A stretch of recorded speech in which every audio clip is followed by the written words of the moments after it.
Episode of Harmonious at Lunch, the show that fuels your business success. I'm Brandon Gano, your host and guide through the world of harmonious business growth. Today, we're unlocking powerful strategies with industry experts to help your business thrive. If you're a business owner, entrepreneur, or executive, you are in the right place. Join me and our incredible guests today on the journey to clarity, growth, and success. It is time to revolutionize your approach to business. Let's dive in with another episode of Harmonious at Lunch. Welcome back into some more bite-sized business advice. In today's episode, we're talking about crisis communications. What is a crisis? First of all, we're going to paint that picture, but this is a topic that is so relevant, especially for small businesses, because we see this stuff in the news and we say, that'll never happen to me in my business, but what if, right? What if it does? What do you do? And how do you actually get in front of it so you can not be a victim of the crisis, but you can take control of it to the best degree possible? I have an amazing guest with me who's going to paint this picture for us. John David of David PR. Welcome to the show. Thank you for being here. Thanks for having me, Brandon. I appreciate it.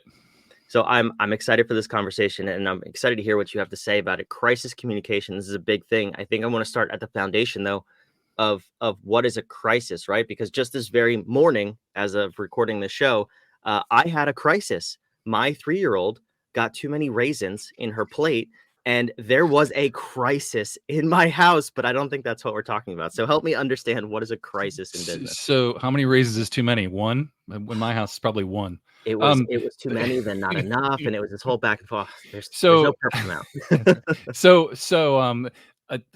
To me, a crisis is relative, right? That's the main thing that when you think about a communications crisis for a business, for example, if you have a national company and you have an office in one part of the country, you have offices all over the country. You have an office in Austin, Seattle, St. Louis, whatever. And in one of those offices, one of your senior executives is accused of sexual harassment, right?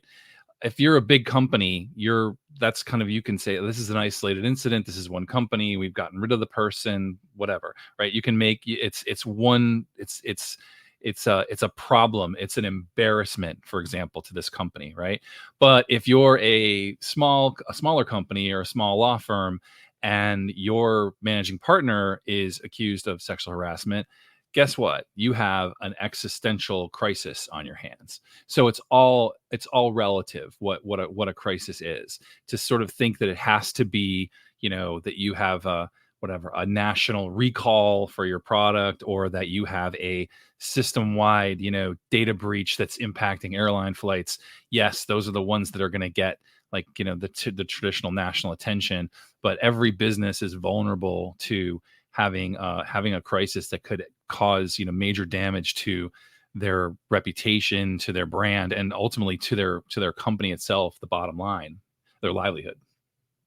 Yeah, and it's again, that's the perfect example, because if the data breach or whatever happened with the airlines recently, where it caused flight delays and all that stuff, and that was a couple months ago at the time that this episode is recording, but I'm sure you remember it. It was in the news, and there's probably been 7 others since then.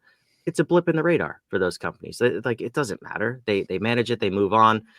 But for a small company, a small business, our audience here of listeners, if you have one thing that goes wrong, you could lose half of your customers, or you could lose the trust of half your customers, if not more, in one day or less. So the question becomes then, not that the big companies don't care, but it is easier to manage with stuff like that. For small businesses and entrepreneurs, where do we even go about starting to think about this? Because it could be so big.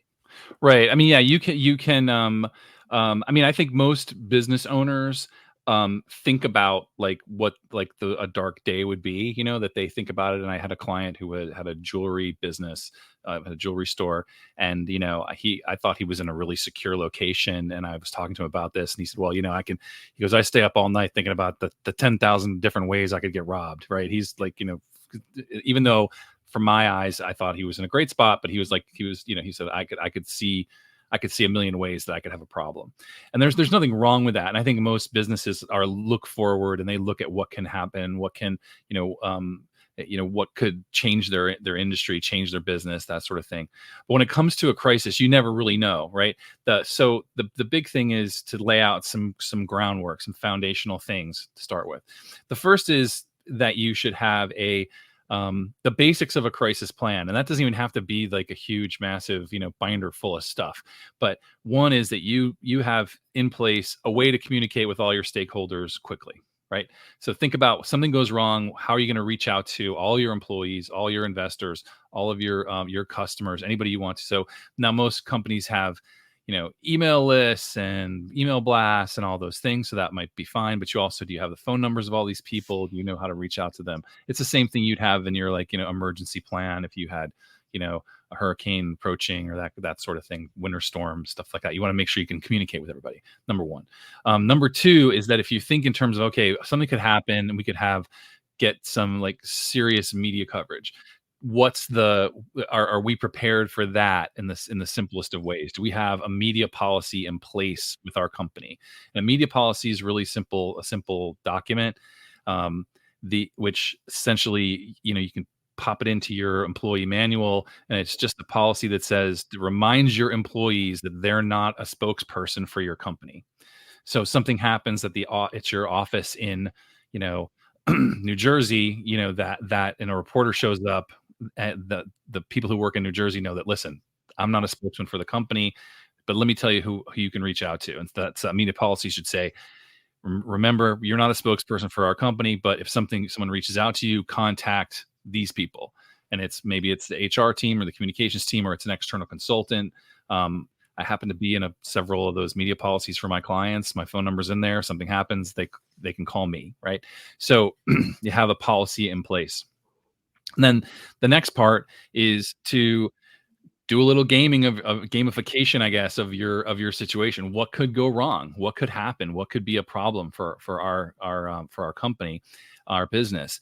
And that could be everything from, like we're talking about, there's and again, it's all relative. So if you're a small company and all of a sudden your CEO is departing and you don't know who's going to replace him, there's a succession issue. That's a crisis. It's a crisis of confidence among investors and among your customers. There's also, if you have like a lawsuit against you for some reason, someone files a suit against you and they, it could be anything from intellectual property to sexual harassment, whatever. And then the other issues are things, think about, okay, what if there's workplace violence? What are we going to do? What if we have, in a particular business, what if there's a massive supply chain problem? Okay. I mean, these are things. What if there's, and the one that happens very commonly now, what if there's a data breach or some type of communications problem that impedes your ability to operate? So you can kind of game out and say, okay, here's my worst case scenario. And then if that were to happen, what would I do? And so that's one thing that a small business can do to prepare for a potential crisis. Yeah, I feel like two things pop into my mind. First and foremost, I feel like everything you just said is a giant plug for our business. What if? We like to be a little bit more positive when we ask that question, but in this situation, it's very true. You do have to be prepared for those what ifs. I think even there's an insurance company, like I think it's maybe an Allstate or something, that has a whole segment on what ifs, and that's really what we're talking about here. And the other piece is, I remember now as you were talking, this was maybe 15 or so years ago. My dad was first getting into business. He was going to be going from W-2 employee to a business owner. And he made one of these disaster plans. And I was like, at the time, like, what are you doing? Like, this is crazy that you're putting all this effort into thinking about all the things that could go wrong. And he had everything in that plan that you just mentioned. And he came from, I'm putting pieces together. He came from an insurance industry background. Sure. So why is it that most entrepreneurs fail to even think about this? And what can those people, like, what is the first baby step that they can do to say, all right, if one of these what ifs come up, I have at least a skeleton of an idea of what to do. Right. Well, okay. So the first part of your question of like, why don't business owners do that? I think one reason is because they're, I mean, when I went started my own consulting business, like I read one business book, and it was called The Idiot's Guide to Starting Your Own Business. Oh, then you're good. And That's all you need. I read no, but I read it, and I was terrified after I read it. I'm like, oh my God, because it was all these things that you should do for your business. This is like, oh my God, it's gonna be so hard. And I felt like it was taking away my momentum. Like I was like, it was discouraging me from pursuing my dream. And I think it's also, so that's one thing I think, just philosophically. And I think for small business owners, I think they just have to, I think you think about it in terms like you say insurance, right? I think you're referring back to like the Allstate Mayhem guy, those commercials where like that. all these crazy things happen. And I think for small businesses, they have to, you're not really being responsible if you don't think about all the things that can happen. And one of my clients, whenever I speak to him about his business, he always reminds me of how many people he employs and that they all have families. And he says, listen, we make decisions, that impact thousands of families. So and he goes, I take that responsibility very seriously. So I think most small business owners, even though they may not feel like they're responsible for thousands of families or thousands of people, that they do have, whatever, dozens or hundreds of customers and stakeholders, and they want to make sure you're doing the best possible job you can for them. And then also, it's also about self-preservation, because a communications crisis can knock you out of business. I mean, it can, you can end up with a situation where, you lose clients because they don't like the way you handle this particular situation. Yeah, no, that's completely fair. And I think that's exactly right. The two things you said, when you first start your business, when you are a solopreneur, very easy to put this stuff off because there's not thousands of families depending on you. And even if you have a bunch of customers, it's easy to just say, okay, that's fine, I'll manage it, we'll get there. But the other part too, I see a lot of times where the entrepreneurs, they're the out there thinkers, right? They're the dreamers and the visionaries, and they don't want to be bogged down by all this negative stuff, so we just put it off. But it really is so important. So I'm curious if you could paint this picture for us in real life examples. Do you have an example of maybe someone you've worked with who had a plan in place, managed it, went as well as it could? Because obviously we're talking about crisis, so something did go wrong. But on the flip side of that, maybe someone out there in the real world, some other company who just totally fumbled the ball with a crisis management situation. I'm curious to see, side by side, what that looks like in real life terms. Sure. So as an example, I mean, I represent a nonprofit group, and they're heavily it's I guess the best way to describe it is they're an activist group. And so they had a situation when the October 7th attacks happened in Israel, and they literally enacted their crisis communications plan because they wanted to make sure that they wanted to get their messaging out. And the first step of the plan was to get all their communications people together in one place. In this case, it was a Zoom call. And then they had a list of these are the 5 or 6 different pieces of communication that we want to get out to our stakeholders, right? And so they actually kicked their crisis communications plan into action, on a Saturday morning, and off they went to making sure that their audience knew their position on what was happening in the world. And so it's not a crazy thing to sit there and again, you don't have to come up and know exactly what's going to happen, but you have all your pieces in place. If something goes wrong, who do I need to contact? I need to make sure I need to make sure I can contact all my customers. I need to make sure I can contact all my employees. Now, these days it's different, right? We have Slack and we have all these things, but we also have employees who are all far afield, right? They're not there. You can't call them. You can't get everybody into a conference room, like maybe you could years ago. So you have these situations arise where you can put your crisis plan into place and have it be effective. Now, where you end up the other side is when a company or an organization, kind of does the I hope it's going to go away scenario, and they don't address exactly what's happening. So those are typically the worst case scenarios. And so the guys who did it wrong are, if you ever watch, like 60 Minutes, and you see these shows where, they show a guy, being interviewed, that we've been trying to reach so and so executive, and they stick a microphone in his face, while he's coming out of his country club, and everybody says, oh my gosh, they ambushed this guy. I'm like, well, no, they didn't ambush this guy. They've actually been trying to reach this guy for months, and they want to get him on camera, and he's not even answering their calls. And so now they've decided we're going to go try to get this guy no matter what, because they're completely skirting their responsibility. So it's like whenever you see somebody like literally putting a microphone in somebody's face, it's usually because they were trying to run away and hide from it. And so you have these situations where, the eventually you're going to have to come back. Eventually you're going to have to address what's going on.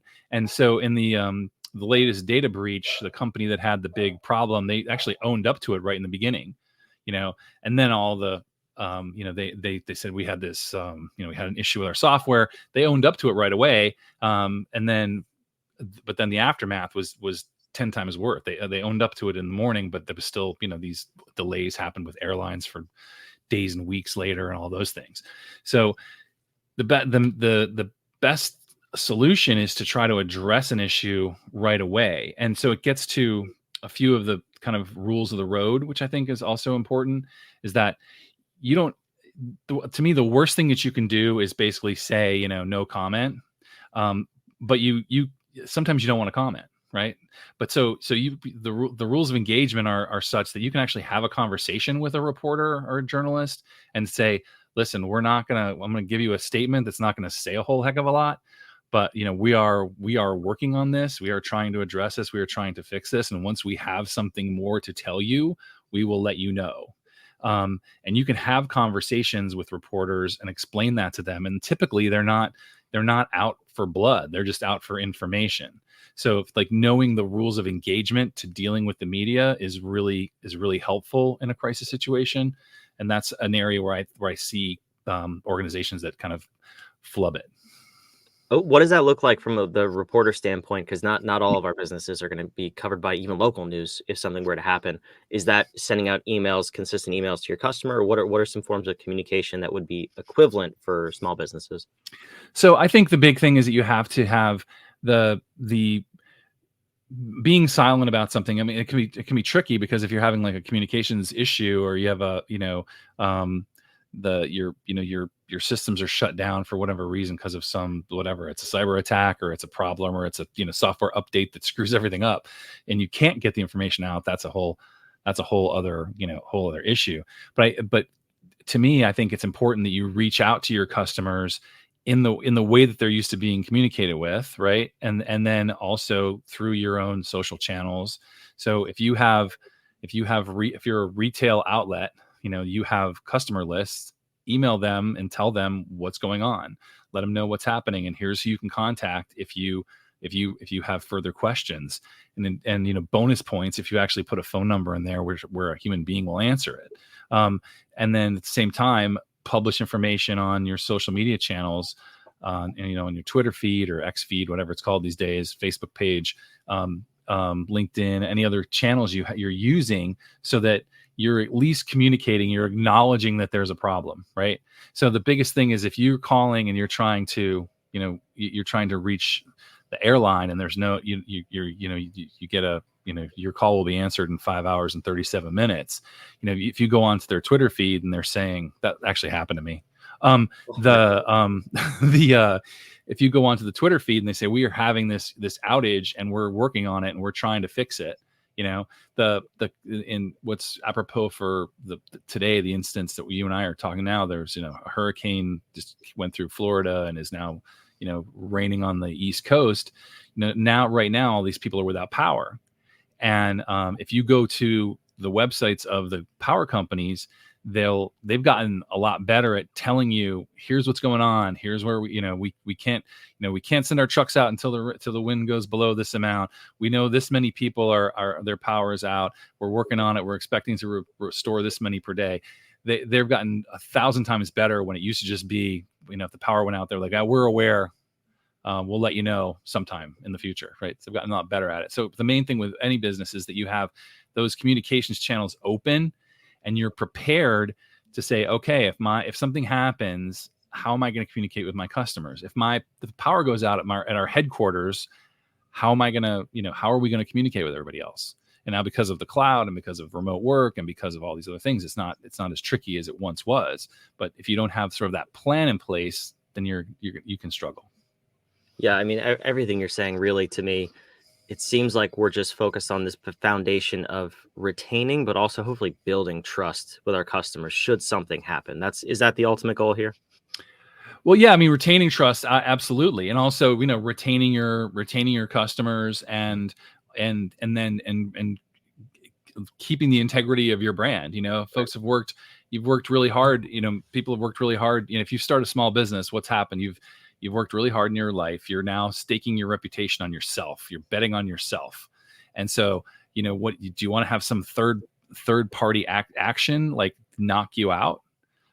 It's really it just makes perfect sense, but it's also something. It's like, yeah, no, most people don't like thinking about bad news. They don't like thinking about the negative stuff that can happen.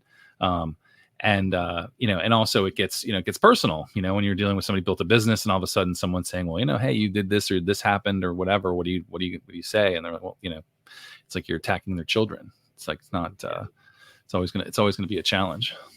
Yeah. Not a fun thing to think about, but definitely worth it. And it will pay off in the long run. Hopefully you never need to use it. Let's also put that in there too, that you hopefully will never need to cross this bridge, but yeah, should you, now you have a resource. So John, this was phenomenal. Where should the listeners reach out, or where do you have a resource to learn more about you? Sure. My website's davidpr.com. That's really the easiest way to connect with me. All my contact forms and calendar appointments and phone number and everything's there. So it's easy way to reach me. And I communicate with my clients, whatever's easiest for them. So, and, I kind of, I'm available basically all the time, because that's what happens. It's like a client, I have one client that it seems like I get called on every major holiday. But it, so it goes. So it's the nature of the business, right? Unfortunately. Yes, sir. Yep. Indeed. I love it. Well, I appreciate you having here. This was fantastic. The website's on the screen wherever you're watching or listening. It's down below in the show notes as well, so you can go check that out. Put a plan in place. Let's start to think about this. This is the one piece of business that I already said, and John echoed, most people do put off. For us at What If, it's part of our architecture, the Harmonious architecture. It's the R, risk and defense. You have to think about all the things that could go wrong, that could attack your business, both from the inside or the outside, because if you don't, then you're just susceptible to having your whole business blow up in your face, and we don't want that. So subscribe. We want to have you back. Thanks for listening to Harmonious at Lunch. Let's continue to build a more harmonious business and life. We'll see you on tomorrow's episode.